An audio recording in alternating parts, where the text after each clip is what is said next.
وَمَا يُؤْمِنُ أَكْثَرُهُم بِاللَّهِ إِلَّا وَهُم مُشْرِكُونَ، اور ان میں سے اکثر لوگ اللہ پر ایمان لانے کے باوجود بھی شرک ہی کرتے ہیں۔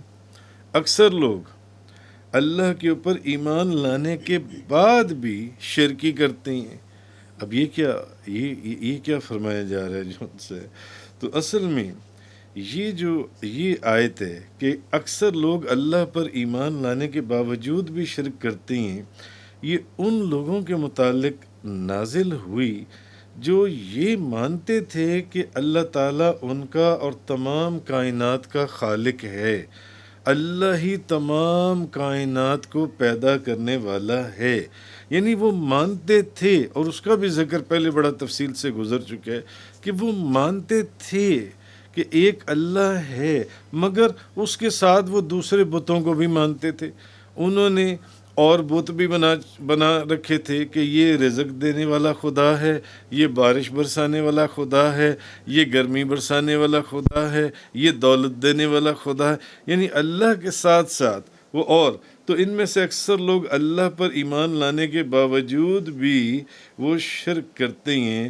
اور اکرمہ نے کہا کہ قرآن کے اندر جیسے مختلف آیات ہیں سورۃ الزخرف کی، اگر آپ ان سے یہ سوال کریں، ان لوگوں سے پوچھیں کہ بھی تمہیں کس نے پیدا کیا ہے، تو وہ ضرور کہیں گے کہ اللہ نے۔ تو پھر وہ کہاں بھٹک رہے ہیں؟ پھر جو انہوں نے دوسرے یہ جو بت بنا لیے اور دوسرے خدا بنا لیے، یہ کس چکر کے اندر انہوں نے بنا لیے ہیں؟ تو اگر آپ ان سے سوال کریں، اگر آپ سورۃ العنکبوت اگر آپ ان سے سوال کریں کہ آسمانوں اور زمینوں کو کس نے پیدا کیا ہے اور سورج اور چاند کو کس نے مسخر کیا ہے، تو وہ ضرور کہیں گے کہ اللہ نے۔ مگر پھر اللہ فرماتا ہے کہ وہ کہاں بھٹک رہے ہیں، آیت نمبر 61 سورۃ العنکبوت۔ تو ایک قول یہ بھی ہے کہ اس سے مراد کہ ان میں سے اس آیت میں جو یہ فرمایا گیا ہے کہ ان میں سے اکثر لوگ اللہ پر ایمان لانے کے باوجود بھی شرک کرتے ہیں۔ ایک قول یہ بھی ہے کہ اس سے مراد اہل کتاب ہیں۔ اہل کتاب وہ اللہ پر بھی ایمان لاتے ہیں اور شرک بھی کرتے ہیں۔ کیسے؟ عیسائیوں کو لے لیں کہ عیسائی جو ان سے ہیں وہ حضرت عیسیٰ کو اللہ کا بیٹا کہتے ہیں، اور یہود جو ہیں وہ عزیر کو اللہ کا بیٹا کہتے ہیں، اور یہ بھی شرک ہے۔ تو ایک قول یہ ہے کہ اس آیت میں جو یہ فرمایا گیا ہے کہ ان میں سے اکثر لوگ اللہ پر ایمان لانے کے باوجود بھی شرک ہی کرتے ہیں۔ تو بعض نے تو کہا کہ وہ لوگ ہیں جو مشرک ہیں، جو کافر ہیں، اللہ کو بھی مانتے ہیں ساتھ دوسرے خداؤں کو بھی مانتے ہیں۔ تو بعض نے کہا کہ نہیں، اس سے مراد اہل کتاب ہیں، کہ حضرت اب عیسائی جو ہیں وہ حضرت عیسیٰ علیہ السلام کو اللہ کا بیٹا کہتے ہیں، اور یہودی جو ان سے ہیں وہ حضرت عزیر کو اللہ کا بیٹا کہتے ہیں۔ تو یہ بھی شرک، نہیں اللہ پر بھی ایمان لاتے ہیں اور پھر شرک بھی کرتے ہیں اس کے بعد۔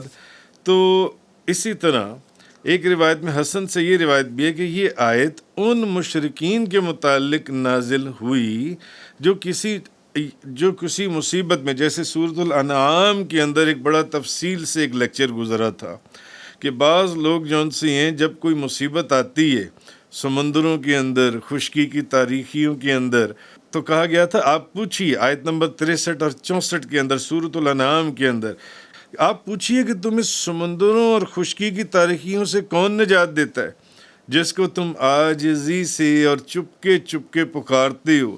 اگر وہ ہمیں اس مصیبت سے نجات دے دے تو ہم ضرور شکر گزاروں میں سے ہو جائیں گے۔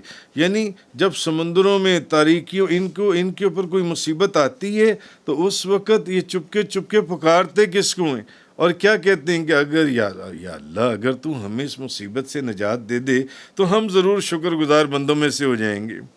تو آپ کہیے کہ تمہیں اس مصیبت سے اور ہر سختی سے اللہ ہی نجات دیتا ہے، پھر بھی تم شرک کرتے ہو۔ تو کہنے کا مقصد یہ ہے کہ یہ آیت ایک قول یہ ہے کہ مشرکین کے متعلق نازل ہوئی جب وہ کسی مصیبت میں مبتلا ہوتے تھے اور انہیں نجات کی کوئی صورت نظر نہیں آتی تھی، کوئی صورت نہیں، تو اخلاص کے ساتھ اب اللہ سے دعا کرتے تھے، اور ایسی روایات بھی میں نے آپ کے سامنے پہلے بیان کی ہوئی ہیں. اور جب اللہ ان کو اس مصیبت سے نجات دے دیتا تو وہ پھر شرک کرنے لگتے تھے. تو بعض نے کہا ایک تو وہ مشرکین ہیں جنہوں نے اللہ کے ساتھ دوسرے بھی خدا بنا رکھے ہیں. بعض نے کہا کہ اس سے اہل کتاب ہیں جیسے عیسائی اللہ کے ساتھ عیسیٰ علیہ السلام، اور یہودی جیسے حضرت عزیر علیہ السلام کو اللہ کا بیٹا کہہ دیتے ہیں. اور بعض نے کہا اس میں وہ مشرک ہیں کہ جو جب کوئی مصیبت آتی ہے تو اللہ کو پکارتے ہیں، جب مصیبت ٹل جاتی ہے تو پھر اسی ناشکری میں اور دوسرے بتوں کو پکارنا شروع کر دیتے ہیں.